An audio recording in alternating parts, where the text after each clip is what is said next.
Welcome to Headline Harbour Hub. A night that was supposed to be historic for Arsenal ended in heartbreak and controversy. In a match filled with passion, tension and unreal drama, Arsenal's dream of reaching their first UEFA Champions League final in nearly 2 decades was crushed by a defiant Paris Saint-Germain side. The final whistle echoed across the Emirates, not just as the end of a match, but the end of a journey that had promised so much more. The Gunners were beaten, but not in spirit. After the match, a visibly emotional Mikel Arteta didn't hold back. His post-match interview was a mix of frustration, defiance, and deep pride. "We were much better than them," he said, refusing to sugarcoat his belief that Arsenal had outplayed PSG over the 2 legs. Much, much better. And in many ways, he wasn't wrong. Arsenal dominated large spells of the game. They moved the ball with confidence, created chances, and controlled the tempo. But football can be cruel. And the Champions League? Even crueler. One mistake, one moment. That's all it took. A defensive lapse, a sharp PSG counter.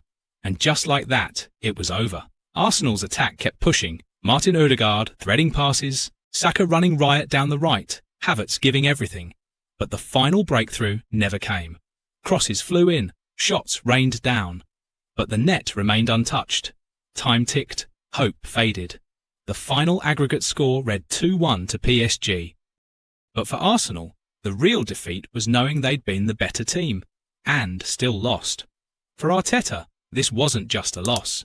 It was a missed opportunity for a generation. His Arsenal side, young and fearless, had reignited belief in North London. They'd shown Europe that they belonged at the top table. But on this night, that belief met brutal reality. The Spaniard also hit out at the officiating. Subtle fouls, ignored handballs, borderline decisions. He hinted at an unfairness that tilted the balance. But there were no excuses, just frustration, and a promise to come back stronger. "We'll be here again, and we'll be better," Arteta said with fire in his eyes. PSG, meanwhile, celebrated wildly. For Kylian Mbappé and his teammates, it was redemption. A return to the Champions League final and another shot at glory. But even in victory, they knew they'd survived a war, because Arsenal didn't lose this tie. They just ran out of time. This wasn't a collapse. This wasn't a failure. This was heartbreak born from ambition, from belief, from pride, from dreaming too big and almost making it. And while the Champions League final won't feature the red and white of Arsenal, make no mistake, this team is coming. And next time, they won't settle for second best. That's all for